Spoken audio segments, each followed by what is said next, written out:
voilà, les choses s'améliorent pour l'arrivée de Julian Alvarez au sein du FC Barcelone. Très bonne nouvelle pour les Barcelonais. Parlant de Julian Alvarez, si on bascule un tout petit peu sur les matchs amicaux qui se déroulent actuellement, on constate que le Sénégal a eu à affronter les États-Unis aujourd'hui. Alors le Sénégal s'incline contre les États-Unis sur un score de 3-2. On constate directement que Sadio Mané a eu à mettre un doublé. Tellement je rigolais quand ce match se déroulait. C'est pas parce qu'il n'avait pas une bonne prestation, hein. Le match était intense. Mais juste que sur un petit match amical, on constate que les États-Unis se permettent de ramener les hélicoptères de guerre sur le ciel du stade d'équipe. Mais qu'est-ce qui s'est passé avec M. Donald Trump? Bref, c'est pas grave, on connaît tout ce qui se passe actuellement. C'est bien d'assurer la sécurité de nos frères sénégalais. Alors sur le futur match, on constate que le Sénégal affrontera l'Arabie Saoudite le 10-6, si je ne me fais pas erreur, avant de démarrer le mondial. Si on revient directement auprès du FC Barcelone, alors à l'équipe, on constate que l'arrivée de Bernardo Silva dépend entièrement de la décision des flics.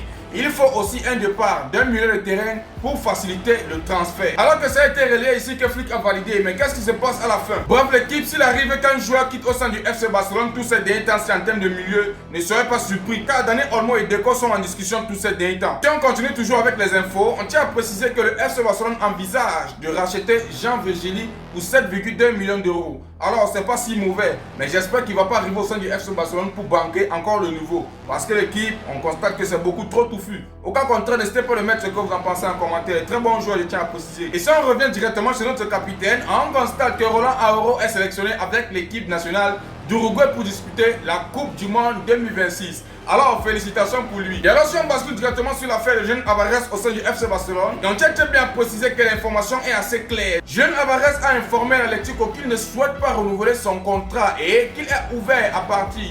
On parle de PSG Arsenal, mais Barcelone a l'avantage. Les sources de Julian Alvarez disent que la première offre de 100 millions d'euros pourrait augmenter de 10 à 15 millions d'euros, incluant les bonus. Barcelone veut Julian Alvarez et Julian Alvarez veut Barcelone. Quelque chose que l'Atlético sait.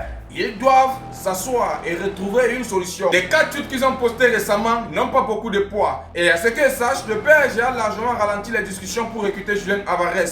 Le club n'est pas convaincu par le désir de l'attaquant argentin de rejoindre la France. Je pense que le FC Barcelone doit encore foncer une fois de plus pour saisir cette opportunité, car on sait très bien que nous on a besoin de Julian Alvarez et Julian Alvarez a aussi besoin de nous. N'hésitez pas à vous abonner et on se dit à plus pour une nouvelle vidéo. Ciao, ciao, ciao.